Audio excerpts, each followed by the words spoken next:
It's like I've got my baby back. It was gone for so long.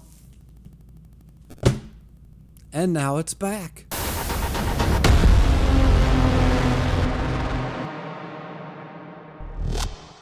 Welcome back! Berserk's back! Did you miss it? I know I did. Like for real. Anyway, what was I gonna say?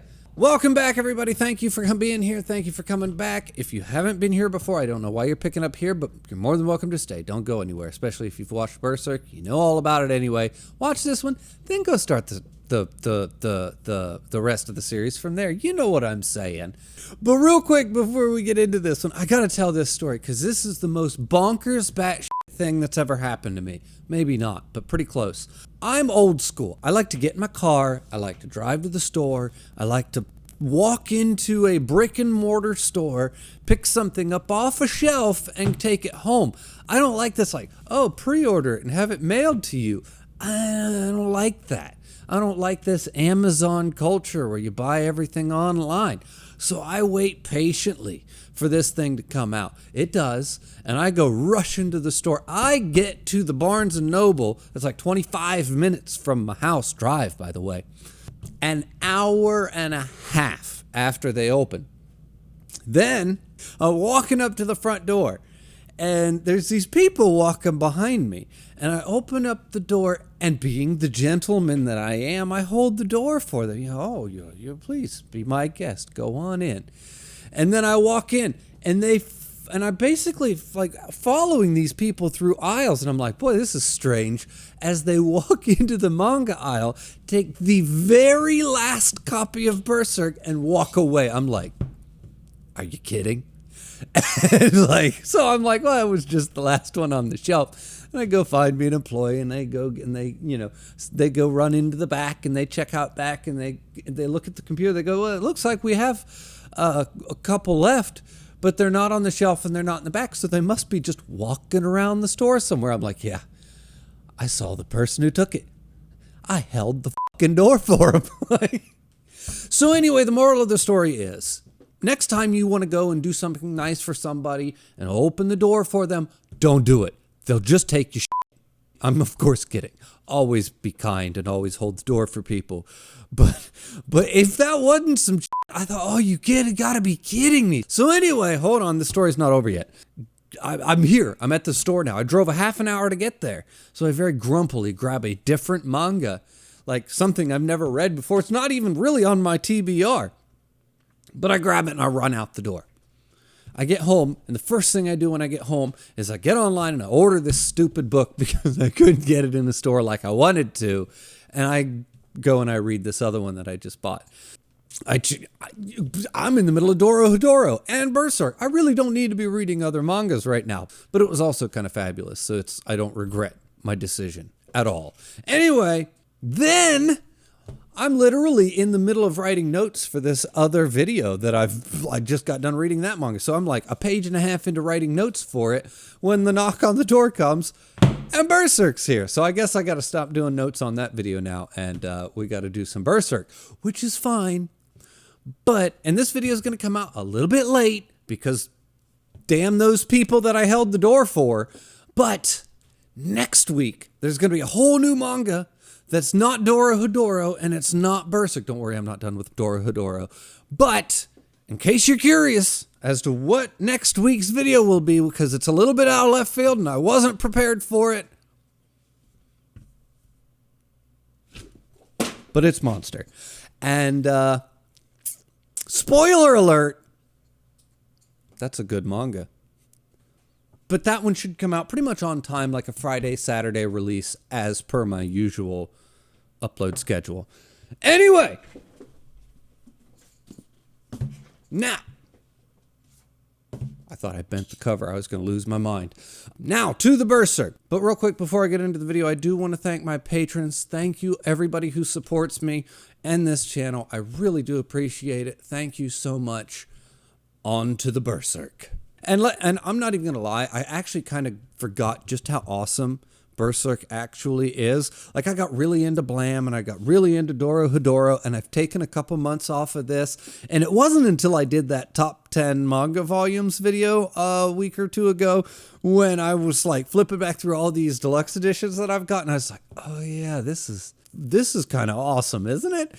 So and then I got really hyped up for this because I kind of, like I said, I just got busy doing other stuff. And then when this came in the mail and I got to open it up, and I like got to like the first couple of pages, I was like, oh, that's the ticket, isn't it? Anyway, we start off right where we left off, which is with Shiva walking across the land. And it's just as awe-inspiring as it was when we left it. And now he's just saying some crazy shit, like, I step on the insects and little red flowers bloom. Those are people, and the flowers is just... Never mind. Let's not. It's okay. And his little friend's like flying around his head on this little dragon thing. He's just like, those are soldiers, sir. And he's just like, noisy bug. Anyway, so he travels the land, literally raining fire down on everything and everyone. And I just cannot stress enough how impressive this really is. I mean, just look at these panels. And he's also literally forgetting everything, including himself. He even at one point says, who am I? At least for now, because he's going to see the light. I mean, like both literally and figuratively. And it's going to, spark his memory, and he's basically going to remember everything at that point. But we'll get there. Anyway, now we get to see Griffith and all the people that he's with and all the armies, and he's giving out all of his orders, and he's like, you protect the princess, you protect the pontiff, you stay here.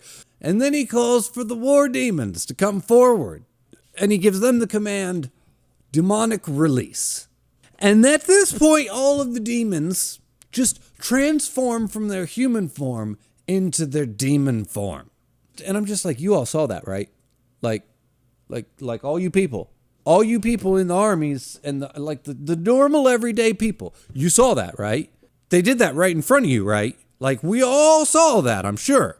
There's no reaction shot of the crowd. There's nobody, like, everybody's not looking at Griffith like, oh, I guess he's the demon lord master now. We should probably freak the f*** out and run the f*** away. Nope, not happening. Nobody cares? Okay. Anyway, all the demons go riding off into battle, and we get like the demon battle on a scale and a level that we have not seen before. Let's be clear. This is pretty cool. And this goes on for pages, like literally pages. And then finally, we do get a shot of the people, and they're like, the f*** is this? They're not even human. I'm like, thank you. It's about damn time. I mean, run.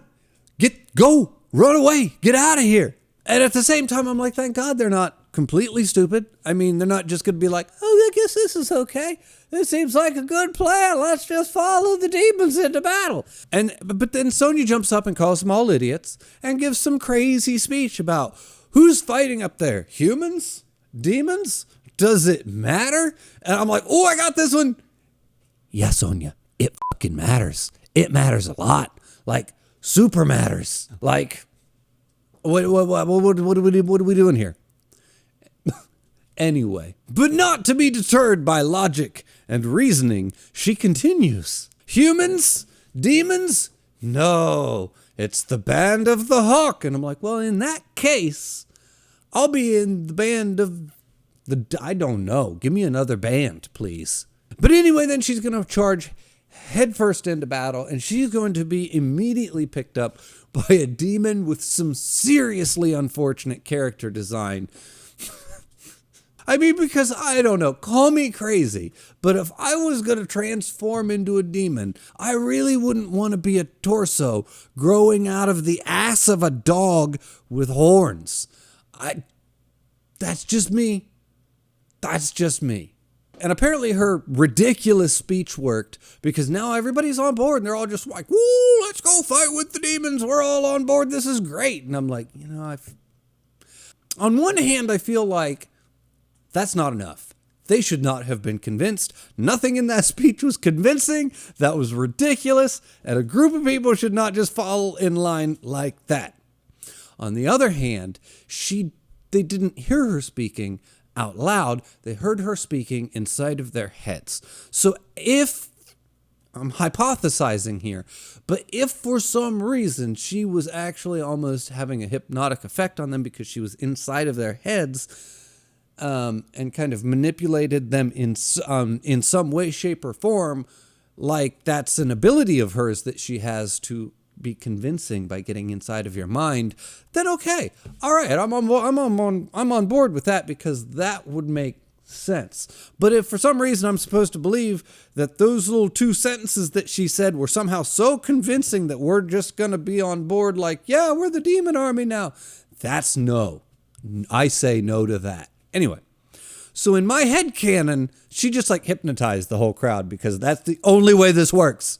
Moving on. But anyway, now all the forces are fighting together. Demon and man and alike and all of that such stuff. Which is then going to spawn a crazy speech by the crazy pontiff. And he's immediately on board. And this adds up, actually. The crowd, a little hesitant to be like, yeah, the crowd's just going to buy into this. Yeah, sure, okay. But the pontiff, on the other hand, his like ridiculous, crazy googly eyes that he's watching it with, in his big speech about, oh, it's glorious, and how he's filled with exaltation and radiant chaos and all of his blah horse crap. That makes sense, because this dude's batshit, and we know he's batshit. It's just the normal people being on board that surprised me. Anyway, now Griffith is going to go off for his confrontation with Shiva. And I'm going to pause real quick for just a second, because I don't understand this close-up of the underneath side of Zod's wing and why it's so important that we see a close-up of this guy with the little ... and like he's tucked underneath the wing and hiding or something, and it's never shown again. Believe me, I checked. But I don't understand what that... It feels like he's drawing attention to it, but I don't know why. Anyway, now we're going to get an entire chapter where we get a flashback of Shiva, or the God King, remembering his entire childhood and his life and his upbringing, because now he can remember his life, apparently, because he saw the light. Remember that? And I'm not mocking or making fun of that one. That one actually makes perfect sense. But now he's remembering his childhood. But anyway, his mom favored his brother, so she poisoned him, but he didn't die, so then he killed his mom. But then he goes off to war, and when he gets back from the war, his own son tries to kill him. But at this point, he's got the Behelit, so the Behelit brings him back as the war demon god thing. And it's pretty crazy. And at this point in the story, it feels just a little bit, I don't want to say forced, I would say maybe shoehorned in, and I don't really care about him or his backstory or anything that has to do with him. But it's drawn really well, and it really does just add a little bit of extra weight to the fact that even the god king Shiva, the devastator and burner of worlds, is captivated and mesmerized by the light and the power of Griffith. And it wasn't necessary, but it does add just a little bit extra to that moment. So I guess ultimately there really was a purpose to it, to make that character feel like it carried a little bit more weight, I guess. And it worked. At least it did for me. Oh my God, and the reveal of Griffith back in his demon form was easily the hardest hitting thing for this entire read-through for me. And immediately afterwards, we're going to get like this little shot of just the sword cutting through reality behind Griffith. And I'm just like, oh, here we go. My excitement is at an 11. And then we get this shot of Skull Knight standing behind Griffith with like Zod in the background. And I'm just like, oh, I'm damn near drooling at this point. I'm so overwhelmed with excitement. And now Skull Knight's going to swing his sword at Griffith, and Griffith's just going to like kind of grab the cut in space-time and start moving it around like he can do that or something, while saying completely crazy shit to Skull Knight like, I've been waiting for you, and twice reincarnated in a sword that cuts deeper into the spirit world have opened the door. So let me get this straight, Skull Knight. You just show up and allow yourself to be used like that by Griffith. Just like that. Really? Like, I'm disappointed in you, Skull Knight. You should know better, and you should be better. After all your swallowing behemoths just to make that sword, just to show up and be clowned by Griffith that easily. You are a disappointment. I'm ashamed of you. I'm very upset right now. I'm very upset with Skull Knight. He didn't even... Anyway, now the door is open. And the effects of this are going to be felt all the way around the world. And I'm not sure what's released and what's happening here and what's going on, but this is like just awe-inspiring to look at. I mean, it's just like, oh, shit. And it kind of fills you with a feeling of a little bit of dread because of the repercussions of this and what exactly is going to happen, where this is going to lead from here. But anyway, as it's expanding out, we get these gorgeous panels of the unicorns and demons and dragons. And I mean, wow. I don't even know what some of this is, but it's good. I mean, this thing looks kind of silly, but you can't win them all. But then we get a shot of these people seeing an elf sleeping on a leaf like they've never seen one before. And it appears that by opening the door or doing whatever Griffith has done, that he has somehow merged the physical world and the magical world, or the real world with the ethereal world, something of the sort. Because, you know, people before, like Farnace, couldn't see the magical creatures until she adjusted her mind or became to believe or came to see. But now it looks like anyone and everybody can just see the magical world as if the magical world and the real world have just been thrust together. And then we get a couple of panels of the God Hand and the girl and I think Plague or whatever, the one of them, Pestilence or whatever that guy is, the rat guy. Does this mean that they can now manifest themselves in our world without having some crazy nexus of power like the eclipse or the manufactured eclipse? You know, can they just pop up anywhere now at will? Because that's not good. And then we get some shots of Shiva, who is now frozen in place and glowing with the light of the hawk, I'm assuming. And he now becomes a tree. This tree of light, the world tree, the god tree. I don't know what kind of tree. I call it the tree from Elden Ring. Boy, Elden Ring stole a lot from this manga, didn't it? I mean, I don't think that's a secret. I think that's pretty well documented and pretty well understood that they yeah. Somebody at From Software read this manga. That's all I'm saying. Anyway, and a new capital city emerges, Falconia, and it is just as glorious as everything else that we've been seeing. This is presented in a way like it is the most wonderful and triumphant thing that's ever happened, which is almost upsetting because you know how bad this is. You know how awful this is. You know that nothing good is going to come of this. Griffith is the worst.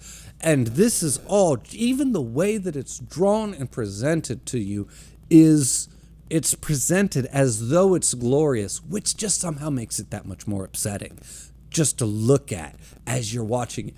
But it doesn't change the fact that it is glorious and it is beautiful and it is wonderful. And I cannot say enough about Miura's art. Oh my God. When he wanted it to hit, it hit. Everything that he wanted to do with this, he did. Sure, there were a couple of character designs I didn't like. Sure, there was a couple of creature designs I thought looked silly. But you know what? When he puts pen to paper and he says, no, I want you to feel something and I want you to feel it here in this panel, you do. It's impressive. It's stunning and it's wonderful. Congratulations to the art.